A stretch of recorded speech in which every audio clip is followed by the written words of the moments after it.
This results sometimes in a retiree having a zero benefit after a lifetime's work in government. And we just felt that this cannot go on. This is just totally unfair. So after a long period of review, because we wanted to make sure that whenever we make a change, we actually change for the better rather than create problems that we have to address again later on, we decided that we would strip out housing loans from the retirement benefits. It would no longer be deducted from retirement benefits because anyway, as in a housing loan, the lender has collateral of the house, and it is better for us to look at that problem, if there is a problem, separately from the retirement component of people's pensions. In addition, we are now no longer going to automatically deduct service loans. Instead, we will give them the option to decide how they want to pay off the remaining service loans. They will be allowed to, for example, pay 25% or 50% or 75%, and then come up with a payment schedule at reduced rates, mind you. We will be giving our pensioners a 2 percentage point reduction on their service loans. So instead of the 12% they normally pay, they will only be charged now 10%. But we will ask them to take out mortgage loan insurance, so that if something were to happen in their pension during the life of their pension, then it will not fall on the families to pay off this debt, but it will be settled by the insurance that they paid for the balance. This program we've called the Choice of Loan Amortization Schedule for Pensioners, otherwise known as CLASP, really to drive home the fact that pensioners should be given an option how they want to settle their liabilities. About a month ago, we caused quite a I guess there was a bit of a misunderstanding, I would say, on our announcement that we were going to suspend direct home lending to our members.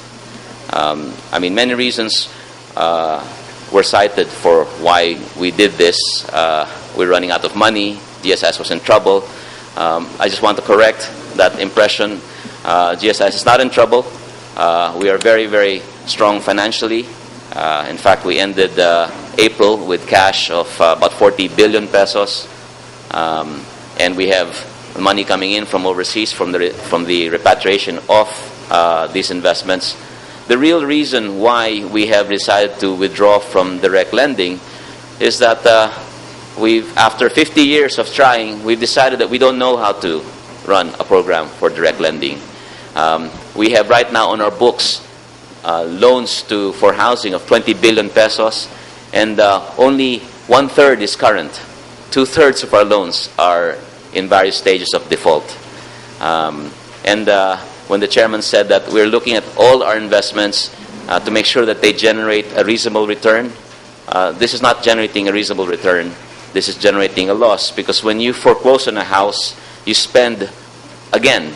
Not only do you not receive back the money you've lent and not receive the interest you're supposed to receive, you now spend money on the whole process of foreclosure, the whole process of taking back ownership of the unit, as well as making sure that you maintain the unit so that it will be attractive to a potential purchaser. What we instead have decided is we are not turning our back on our members who want to access credit for purchase of loans. We want to continue to provide a service, but we just want to do it by working with agencies, by partnering with agencies who know what they're doing in housing.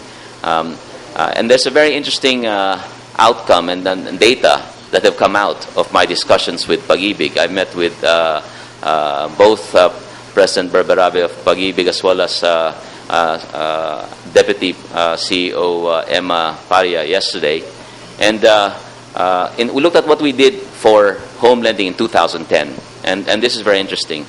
In 2010, GSIS lent a total of just under 1.1 billion for housing, and if you strip out the non-members who used our housing program to buy some of our foreclosed assets, we actually only spent about 560 million for our members to buy their homes.